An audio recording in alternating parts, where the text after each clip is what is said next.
Hello and welcome to another edition of the Civ Battle Royale. My name is Dawkinzz and let's get right into part 108, the Ondergang. Hello everyone, I'm political hack, casual Discord user, and the last remaining Portugal flare holder, user Ponderous Haj, and I'll be your narrator for this part, the 108th part of the Civilization Battle Royale. Today's featured art in quotation marks, comes to us courtesy of user Arctic Wolf Fox, and boy oh boy is it relevant. This week's first map is by none other than our own Spherical Melon, showing us how the Brazilian python continues on its mission to swallow the Boerreich's hole, excuse me. We also get to see just how quickly both the Blackfoot and Mongolia have disintegrated as they come under pressure from the Inuit and Sibir respectively. Hilo is now the world's largest city, continuing the trend of one-tile islands supporting hellish population densities with what are likely overfished and toxic oceans. The next map is from the one and only user Der Erlingkonig, showing us where each civ stands on the game board, so to speak. Brazil continues its breakneck expansion at the expense of the former hegemon, or hegemon if you're nasty, the Boers.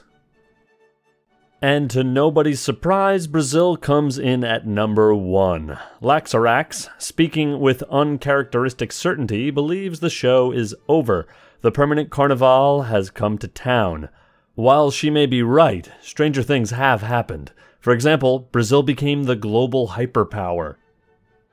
We begin today in the Western Theater of the Second Brazil-Boer War, aka OCP-3, where Pedro's conquests continue with minimal resistance from Kruger. Anziku, Kabasa, Kangango, and the former Congolese capital of Mbanza, Congo, they all fall, and while most appear to be firmly under Brazil's thumb, a lone Boer biotrooper looks like it could potentially flip Kagongo back, albeit temporarily. Petersburg also falls, and if annexed by Brazil could prove beneficial as it is home to the ancient Brandenburg Gate. On the whole, Kruger still looks to be in trouble here. While the bulk of Pedro's troops are taking time to catch up to the front lines, the Boer Corps is remarkably empty, and the Boer Navy has absolutely no capacity to retake cities, possessing only ranged units and carriers. The Eastern Theater looks no different. Mundigak, Oleominsk, and Lalibela have all turned green as a deluge of XCOM units flood into the African Great Lakes region. I'm gonna love reading all these. Neither Kruger's freshwater navy nor his last remaining biotroopers and Borg drones seem likely to stop any of this. For one reason or another, Pedro decides to denounce Henry Parks, with whom he shares a de facto maritime border. Meanwhile, remnants of the once mighty Blackfoot army drift through the Pacific, evidently sharing open borders with Australia, but not Brazil. Cruelly enough, it was the Civ's half-assed commitment to the joint war with the Inuit which led to the utter destruction of the Blackfoot Confederacy. Don't remind me. In Baja California, it's only a matter of time before Ekanik captures the Blackfoot holdout of Waipahu, even though Aussie peacekeepers block that city's main point of entry on land. Worth noting is that, despite the announcement of the previous slide, Parks and Pedro still share open borders, and Parks appears to be moving troops into North America. Ekanik's new territory is already fully carpeted with top-of-the-line units and is probably the only army on the cylinder right now that can put up any real sort of a fight against Brazil. Their inevitable war looks like it'll be a stagnant grind in Mesoamerica. In other news, after countless centuries of failed attempts, the international community has finally decided to pass cultural heritage sites. Let's give them a round of applause, I guess. The only objections appear to be from dead civs and soon-to-be-dead civs. Over in Greenland, Ingilfur's land troops are heavily outnumbered by Brazilian peacekeepers and Free Blackfoot resistance fighters, while his navy is apparently still under the corrupting influence of Big Carrier. At least his cities, in spite of the terrain, seem to be well fed.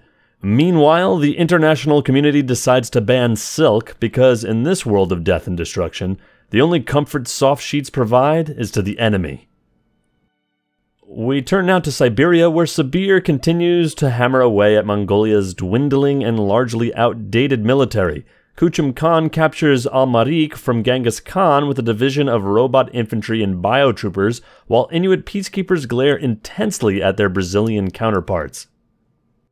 In the Sea of Zanj, I unfortunately had to Google that one, the once mighty Boer navy has vanished as if David Copperfield has shown up and made them disappear. On land, Brazil's army appears to have regrouped and prepares its thrust into the Boer core. It doesn't look like Pedro brought his air force to this part of Africa, but any advantage Kruger may have there means little unless he can muster up some ground forces as soon as possible. And just like that, Piet Martinsburg, Nalstrom, and Potchefstroom are captured. I think you guys are doing this to me on purpose. Pedro is cutting through city after city like it's nothing. Boer cities with defense scores that push 200 points across the board are falling like dominoes. Brazil is so powerful that Potchefstroom was taken without there being a unit in sight around it. Off-screen, the Blackfoot's last remaining North American city, Waipahu, falls to the Inuit. Damn it!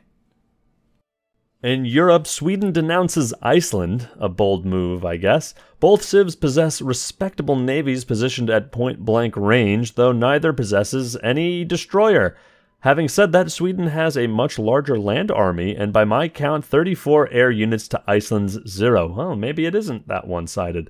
What's worse for Ingolfer is that the Icelandic Britain is largely occupied by Brazilian peacekeepers. If Gustavus plays his cards right, he could cut a path through Ingolfer's navy and establish a small beachhead in Scotland, which Iceland would be effectively powerless to recapture. Nakuna falls to Brazil as Kruger orders a feeble counterattack with some of his last remaining drones. At sea, his navy retreats south while buccaneer observers pause to study the situation on behalf of big carrier investors. In the west, Bethal and Benoni, they fall. Worker drones from Madagascar begin evacuating, presumably heading to Antarctica by way of the Mozambique Channel. Brazilian territory now extends to within 3 tiles of Pretoria. Over on the Indian subcontinent, we see just how effectively Pedro is consolidating his empire, having annexed and built courthouses in Agra, Lahore, Balkh, Gaur, and Fatehpur Sikri. Furthermore, he's clearly using these cities to pump out units, pushing his carpet up against his border with Vietnam, which is largely empty. At that, the ever-shrewd Trunks agree to sign both open borders and a declaration of friendship with Brazil. Whether it's out of gratitude for taking down the Borg or simply fear, this move will likely buy Vietnam some time and potentially a strong ally if either Sibir or Australia make a move on them. The Trunks better build a better carpet of their own, though, or Brazil will fill that vacuum. Really, though, who can blame them for wanting to be on Pedro's good side? I mean, because after all, Pretoria has fallen. The Carnival came to town and plunged a dagger into the heart of the Borg. Alongside Pretoria, the cities of Mpinda and Standerton also are captured, while a Brazilian pincer moves to take both Ermelo and Vryburg. The collective is in disarray as it's cut off from the capital. The sheer number of great and powerful wonders that comprise the Borg Unicomplex at Pretoria make the city itself a wonder. Now in Pedro's hands are the Mausoleum of Halicarnassus, the Great Firewall, the Instrument of Digital Emancipation, the Aperture Science Enrichment Center, the Otsade Gene Vault, Ultima Tower, and of course, Skynet. With Pretoria, Brazil gains a 10% boost in combat strength and, depending on how well developed Brazil's cities are, potentially hundreds more gold, culture, beakers, and hammers per turn. On Madagascar, Heidelberg goes green. While it looks like Kruger can hold off Pedro's embarked forces with his navy for a few more turns, his resistance likely won't last much longer than that. This is fucking crazy. Across the ocean, Henry Parkes of Australia has seized the earlier expulsion of Brazil's omnipresent army and rebuilt his carpet, and with cutting-edge units that aren't diggers. His Aussie diplomats finalize a declaration of friendship with Sweden, of all civs, which could spell further trouble for Iceland down the line. Borg resistance fighters briefly recapture Pretoria before Brazil, which has not been deleted, moves back in, this time for good. Ermelo and the city of Wolfmarenstad on Comoros fall. Blackfoot diehards like me, hoping that Ekanik would be content after conquering North America. Sorry. The Inuit have taken Honolulu. Crowfoot is down to 2 cities. No! Could fate be so cruel as to doom the Blackfoot to spend the rest of the CBR confined to the very same city they took when they finished off Hawaii? Could they really end up stuck in Kanaohe? Nabamba and Vryburg are taken by Brazil while a largely useless-born navy looks on. A lone Australian digger appears just to make me eat my words. Bahir Dar falls to Pedro while Kruger musters up a few Borg drones from his new capital in Ulundi to defend Johannesburg and Boksburg, despite the impending XCOM wave from the north. Sabir continues to put pressure on Mongolia, taking Koro and Huvd. The latter looks primed to flip a couple of times, but Sabir clearly has the reserve strength to hold it in the long run. As such, it provides an excellent staging ground for a final assault on Karakoram. The new Blackfoot capital is the megacity of Mililani on what I assume is the island of Kauai. It's guarded by a flotilla of robots, both giant and human-sized, and atomic-era units like mobile SAMs, paratroopers, and marines. Presumably, the carriers that aren't being used for planes are being used as artificial islands for the city's elite and refugees from the mainland. The story is largely the same in the city of Kanaohe, although this city has more room to breathe with more empty tiles around it. In the event of war with Australia, they could potentially pick off a few islands for themselves before Parks got around to taking them back. Well, there's still hope, right? Clearly, 2 islands aren't enough, though, as the Blackfoot sack... Ahakiakaakanik. I know I didn't do that right. In the Aleutian chain, the other Inuit cities in the area appear to have been heavily damaged as well. With just a single advanced destroyer, though, the Blackfoot are unlikely to make any further gains here, or even hold the city. Meanwhile, a Boer arsenal ship appears to be headed towards Brazil with a payload of some kind of missile, either conventional or nuclear, in an effort to get a potshot on Brazil before total defeat, or maybe to force an armistice. Quantacuza falls to Brazil as XCOMs, biotroopers, and paratroopers continue to stream into what's left of Boer Africa. Kruger still possesses an impressive navy, but unfortunately it's not a very useful one for taking cities. Of the 50-ish ships on the screen, there's only 1 melee unit. And as you may have noticed in the last slide, Crowfoot has made peace with Ekanik, which I guess that's a good thing, and has given up the former Hawaiian megalopolis of Kanaohe in the process. This island, completely surrounded by Australia, could be a flashpoint in a conflict between Parks and the White Walkers in the future, as they now share an uncomfortable border. Akayikakanakinik has also been relinquished, meaning the Blackfoot are left with a single 1-tile island in the middle of the Pacific, plus an army broken up into segments wandering around the farthest reaches of the cylinder. Where have we seen that before? Crowfoot's gamble clearly did not pay off. Despite their large army, the Inuit were able to overwhelm them by virtue of the sheer size of their empire, their tech, and their massive industrial capacity. Still, with the troops he has left, the Blackfoot chief could theoretically take on Iceland, Sweden, the Boers, or even the Bucks if he tried. Isn't that crazy? That as a 1-tile civ, he can take on the Boers? Whether it be through an error stemming from the mapping process of the MK2, a glitch in the Borg hive mind, or magic, Brazil's capture of a city on the African continent has managed to result in this happening. Kruger's Antarctic colonies, now arguably his core, which is weird, are completely cut off from the rest of the cylinder by ice and the power of Brazilian culture. A quick glance at the Sahel shows that Pedro is not playing around. He has begun the process of annexing cities, moving over his air force, and repairing damaged Boer infrastructure with an army of workers. We also see the new city of Japatuao dos Guararapes. Unlike its real-world counterpart, renowned for its white sand beaches and wide ocean vistas, this version of the city is probably less tourist-friendly as it's in the middle of the Sahara Desert and surrounded by smoking, radioactive ruins. Bulawayo, Boksburg, Vereniging, and Vicksburg are all captured by Brazil, while the neutered Boer navy watches helplessly. The pace of this conquest really is quite stunning.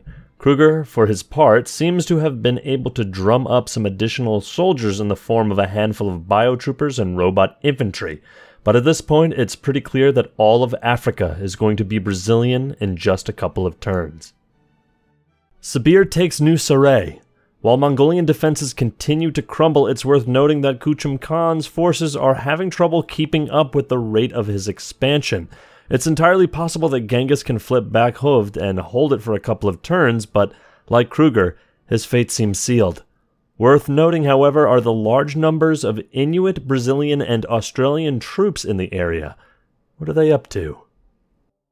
What is probably the last remaining Finnish unit drifts lazily across the Indian Ocean, probably while Kekkonen is drunk and asleep at the wheel.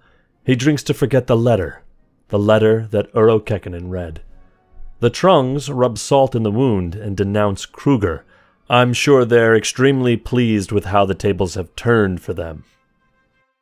Rustenburg falls as a sizable force of Brazilians embark with its eyes set on Madagascar. I'm not sure if the pillage tiles are the results of nukes, though. Their population still seemed to be too high, unless they were crazy high to begin with and we just weren't paying attention. Still, it's clear that Pedro intends to take over the entire Boer Empire, including the islands of Reunion and Mauritius. Let's see how long it takes them to consume the Antarctic as well.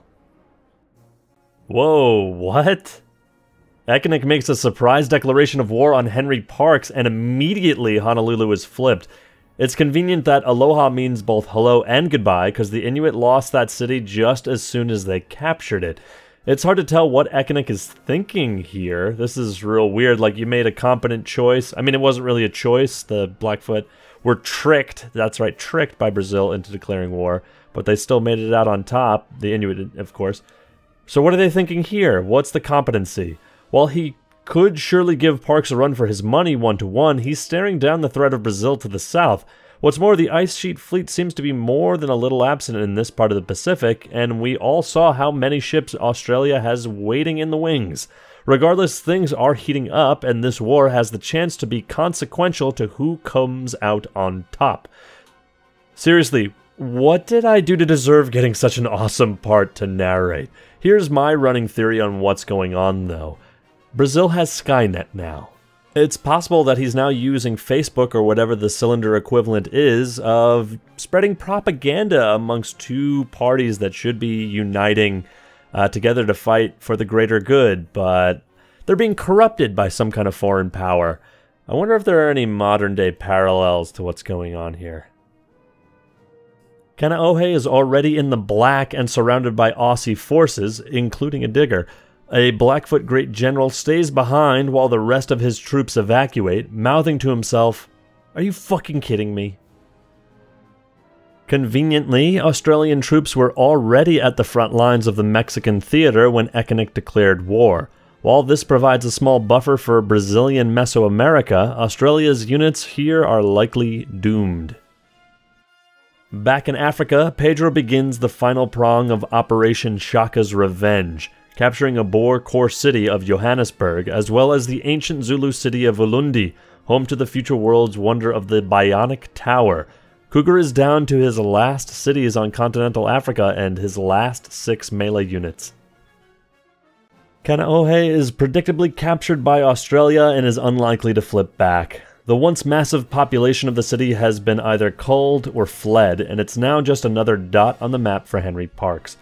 It's almost cruel, though, that they took the city while the Blackfoot were still in range and outnumber everywhere else. Come on, this is not fair. Here we get a beautiful shot of Sibir's core and of the respectable carpet there. I won't go beyond respectable, though, as about a third of Kuchum Khan's territory is occupied by Brazilian peacekeepers. Still, it's good to see the boys in gray capable of building a decent army. Meanwhile, overwhelmed by the smell of death and decay in this world war, the international community reverses its ban on perfume. They pass on making Catholicism the world religion, however. In Europe, Pedro continues annexing cities and building more troops.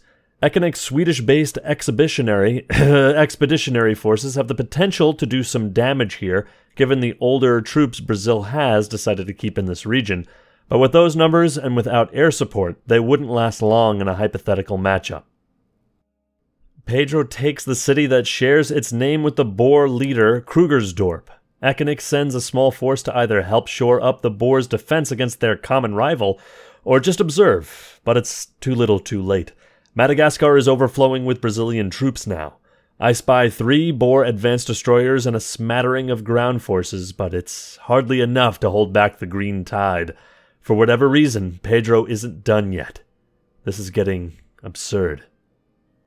Now for the exact opposite of competent AI, Kuchum Khan makes peace with Genghis Khan, netting Sanchu, Rutog, and Dalanzadgad in the process, but missing the only city that really matters in the CBR, Karakorum. Mapmakers hoping this war would reduce the border gore will be disappointed. Sorry der Erlingkönig and Spherical Melon and Edzi and everybody else that contributes. Sibir has cut Mongolia in 2, and Korea controls a couple of tiles outside Konu. Brazil and the Inuit continue their staring contest in neutral territory. I honestly never expected we'd see this day. The Boers have been kicked out of Africa, and by Brazil, of all civs. Phyraxic civs, Ed Beach, you monster. The enormity of this cannot be overstated. Nodwengo and Umgongonlovu fall to Brazil, and Kruger has no ability to take them back. This is really unbelievable. Nangoma and Kronstadt also fall, meaning Pedro now controls all of Madagascar. Ekenik's plan to help the Boers falls flat, leaving him with a single robot infantry desperately trying to escape the approaching Brazilian army. Kruger has 2 melee units left to defend Ondini and the megacity of Middelburg. Unless Pedro gets a sudden change of heart, they'll almost certainly fall too. Back where the bottom truly started to fall out for Kruger, we see Pedro consolidating his gains. Tile improvements are being repaired, a new carpet is being built, cities are being annexed and put to work, and the true consequences of this war are finally sinking in. Worryingly of note for Iceland fans, Brazil has moved an awful lot of air units close to the border between the 2 civs, in addition to its carpet. The same can be said for the Middle East, now unified under one banner for the first time in ever. Here, Brazil has settled San José dos Campos, continuing a trend of establishing provincial capitals in each new region that's been conquered. Additionally, Batacaloa, Passagarde, and Gapan have all been annexed. In Anatolia and the Balkans, Kantagem and Osasco have been established, while Constantinople, already back up to a population of 29, has been annexed. For the time being, Sibir has a stronger army on its side of the border. For now. I guess that about wraps up this part. What? Mongolia and Brazil join together and declare war on Korea. In any other scenario, this would be death by suicide for Genghis Khan. I mean, it may still be. Damn it, I told you! Brazil and Mini Pedro are corrupting. They're manipulating other lesser civs. I mean, Blackfoot weren't really a lesser civ, but come on. They're manipulating the small guy to mess themselves up so he can sweep in and take all the credit. Brazil is corrupt, I say. Brazil has a large presence here, but then again, so do the Inuit. In the absence of war with Ekenik, Pedro should absolutely be able to provide the cover needed for Genghis to snipe a few cities from Korea. I can't help but feel that in the end, this may be a strategic miscalculation for Brazil and a fatal one for Mongolia. What's clear, though, is that Pedro is an absolute madman.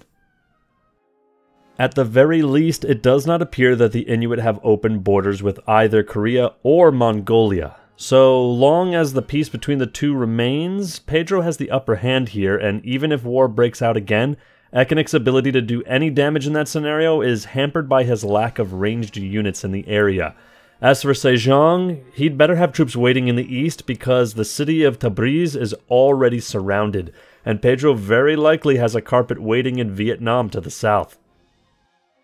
In the land where the book on fighting wars good was written, Sejong seems to have only read the cliff notes. Pedro is pushing hard and fast into Korea, but it doesn't look like it's a very sustainable attack. Sejong cities boast a high defense score and large numbers of air units, while Ekanik has his own army in Vietnam to take on Pedro's reserves there if the need arises. If Brazil manages to take a city or two here, the Inuit could just as easily flip them if and when hostilities resume. Further south are still more Brazilian and Inuit troops. The fate of Korea may very well be decided by a proxy war hosted by a neighboring civ that is also somehow not party to said proxy war. These are confusing times on the cylinder.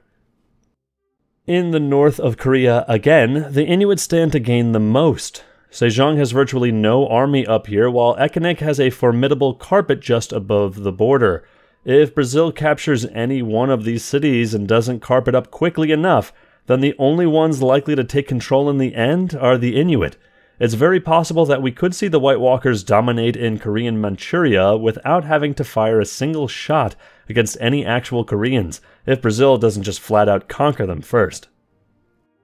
We close this chapter with a shot of the Brazilian Raj, which has been almost completely annexed by Pedro and has gone on from building courthouses to new biotroopers in order to quench the bloodthirst of the accidental Occidental Emperor.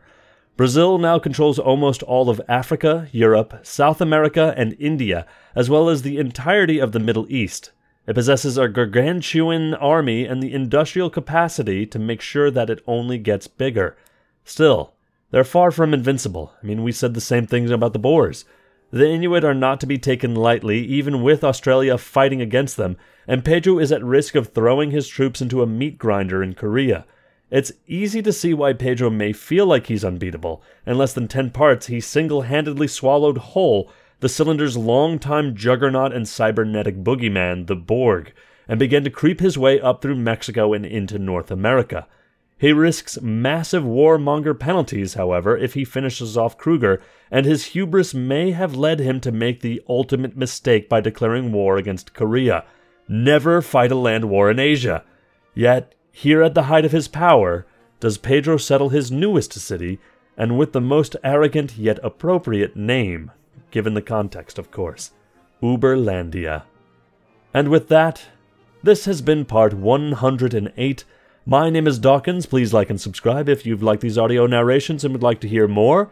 And until next week, we'll see you next time.